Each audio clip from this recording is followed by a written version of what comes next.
Да.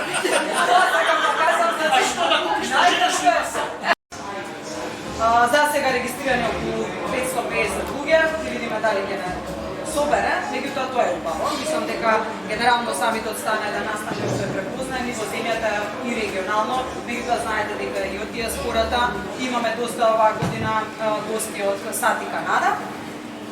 Темите се некако поделени, прво ќе зборуваме за макроекономија, иако велиме дека ова е бизнис самит, сепак темите на економски раст се секогаш неизбежни, особено знаејќи ситуацијата во Македонија, особено извештаите на Светска банка, меѓутоа и без тие извештаи знаеме дека мора многу повеќе да размислуваме за побрз економски напредок.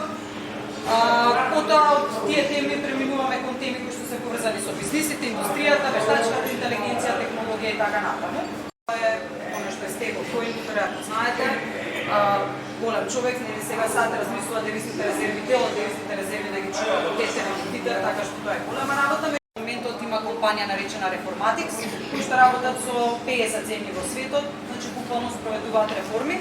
Да се надеваме дека ќе почне нова соработка за нашата влада.